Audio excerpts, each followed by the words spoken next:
Hey guys, this is Mr. Corzine here. I'm sorry I couldn't be with you in class today, but I figured I'd go through the notes, walk you through them, and then you could have whatever time is left in class to get started on your homework. You should have completed the incognito equations activity. So make sure that that part is done. I hope that that makes sense for you guys, and it should probably make these notes seem pretty simple. Hopefully you had a little time to maybe look at these warm-up problems. This should look like when you find the product of all these, you've got how many a's together? A times A times A. And then you've got a 3 times a negative 3. That just makes negative 9 times A to the third power. That's what we're looking at here. That's the product. When you use the distributive property here, you're going to distribute that negative 5 to each one of those terms. You get a negative 10k plus 35. And finally, I want to make sure, as before we move on, our goal is to write and solve multi-step equations, including using the distributive property.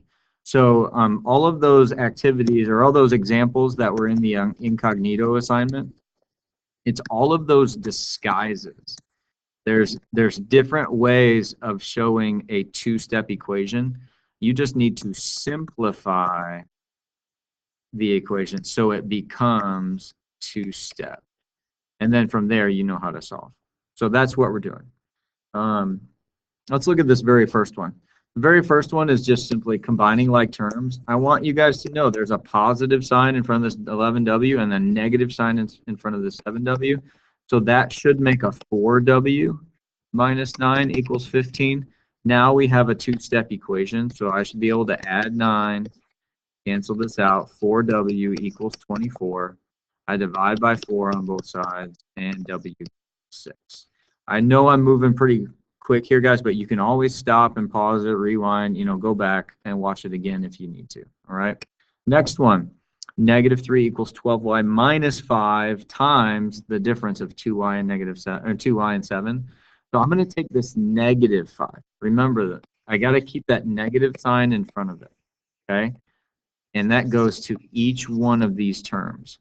So my new equation will say negative 3 equals 12y, and then I've got a negative 10y, and then a positive 35. From here, I combine these two like terms, 12y and negative 10y, or 12y minus 10y, either way, makes 2y plus 35 equals negative 3. From here, I subtract 35 on both sides, which gives me 2y is equal to a negative 38. And then I just keep going, divide by 2. This cancels out. Let's see if I can get my colors to work. Y should be a negative 19. Okay. Number 4, I'm going to multiply times the reciprocal to solve the equation. Now, in this problem, what you could do is you could take this 1/3 and multiply it times each one of those terms here. But that gets kind of awkward. So what I want to do instead is I would like to get rid of that 1/3. Let's see. In order to get rid of this 1/3, I can multiply times the reciprocal. Well, the reciprocal of 1/3 is 3. So this cancels out.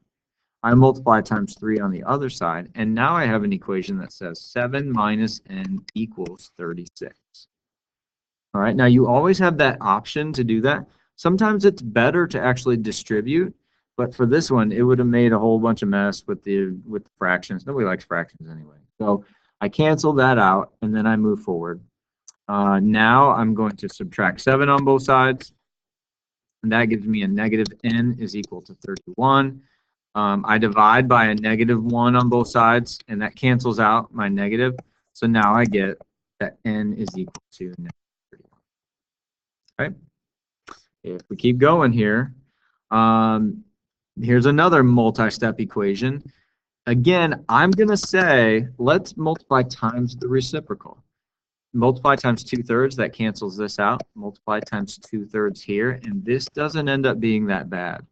I can simplify a little bit. This becomes, if I divide by 3, I get a negative 8 and a 1.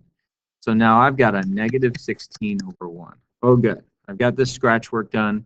I've got 3x plus 5 is equal to a negative 16. From here, I now subtract 5 to get 3x equals a negative 21. And now the last step is just to divide by 3, and x equals 7. Again, if that was too fast, you need to have a little more time to do your work on the side, that's fine. You just go back and watch that again. Okay, and here's the last one. I'm trying to keep this quick for you guys. You want to find the value of x for the rectangle when the perimeter equals 3,000. Well, okay, well, let's see if I can find the value of x. Now, as I go around the rectangle, I know that this side is going to be 4x centimeters, and I know this side is going to be x centimeters. So I literally, perimeter is going to be me adding up all the sides. X plus 4x plus x plus another 4x. Well, my perimeter is 3,000. And that's equal to, if I combine all of these like terms, I get 10x. Well, from here, I simply divide by 10 on both sides. This cancels out. And my answer should be x equals 30. Okay. You'll probably have a problem like that in your homework. If you look ahead here, here is your homework assignment. I want you to do all of these on page 150. Please be sure to copy the problem. Please be sure to show your steps. All right. Please do not like number your paper ahead of time. Give yourself lots of room to work. Even if it takes up several sheets of paper, I'm cool with that. All right. You guys, I hope you have lots of time to get settled in. If you have questions, Mrs. Reddy is here, and she actually has a lot of math knowledge, and she could definitely help you with this stuff if you need it. All right. Have a good day. We'll see you.